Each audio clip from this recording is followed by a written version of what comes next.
For small churches today, security is just as important as it is for the larger churches and the mega churches. Maybe I would suggest even more important. I want to encourage you during this quick vlog just to start some kind of security program. If you're not, just do the best you can to find the best person within your congregation to start a security team. I mean, we all need security in our churches. Violence is the big issue that's pressing our minds. We especially think of gun violence, but I continue to propose that gun violence is something we need to prepare for, but it's not the most likely issue that we need to be prepared for, which I'm going to review again for the small churches here in just a moment. For small churches, it's tougher to find people who are interested in security principles, or we might say, those people that we need who are security minded. There are fewer people to draw from. I mean, the fact is average church size in the United States is 70 attendees. So think of those numbers, the average size, not even the smallest ones, and think of finding someone with that small number that has experience that would make him or her a security candidate. Those current or prior professionals from criminal justice work, military, fire, EMS, security, maybe even just someone you trust with a good head on their shoulders are good candidates. It's not going to be easy for some churches with only 70 people or less in your church to find a great security candidate. By the way, that average of 70 people for churches is in the U.S. also includes adults and children. So this is our first challenge, is finding someone to take charge of creating a security team, and it has to be somebody you trust as a leader. Then what about finding someone to help that security person? That's another important point, another challenge. But this can be a little easier because we just need them to assist the security person. If the security member needs help with an unruly person or a person of the opposite gender, they need to be able to call on someone to help them.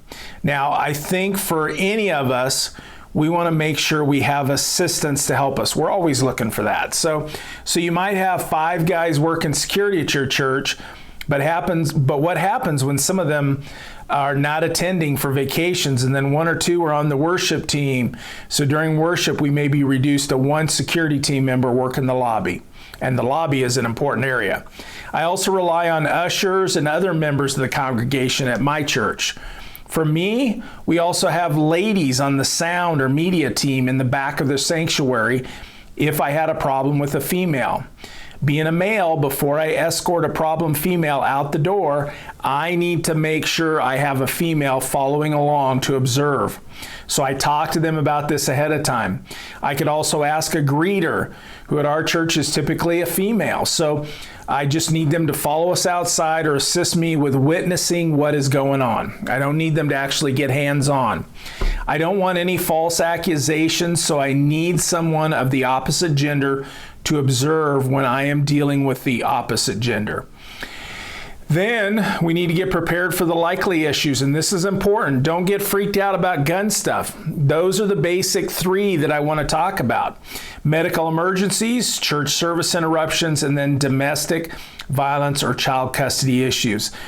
Find the resources for these 3, like a medical bag, some medical training, or someone in the congregation who is medically trained, and we know they are generally at church.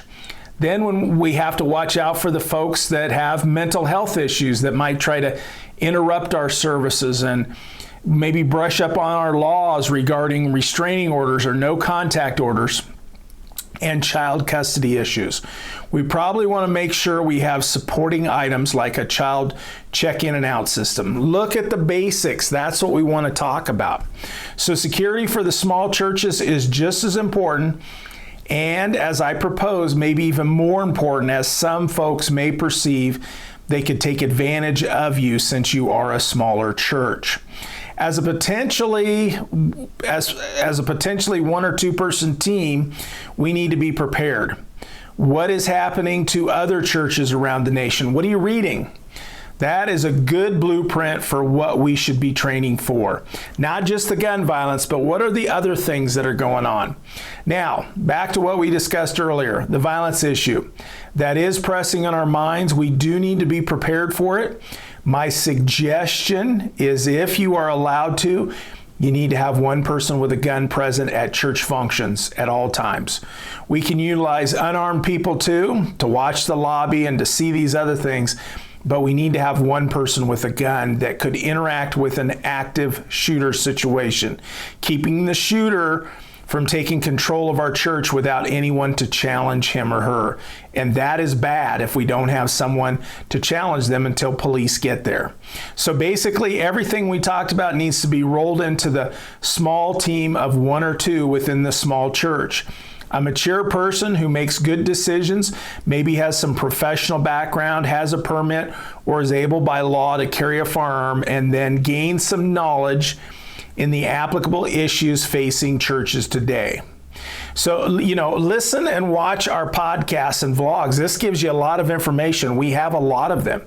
To give yourself some material, be prepared for the top issues facing churches, and work to get some training once in a while for you and any other team members that your small church has. And we have training online. So, and even in the comments below, if you're watching this on YouTube, there's links. Start making plans and don't be too hard on yourself. Developing a security mindset and preparing yourself with further training and preparation is key to success when a problem does occur. Others aren't thinking about it. A security person should be thinking about it, and that's what makes you important.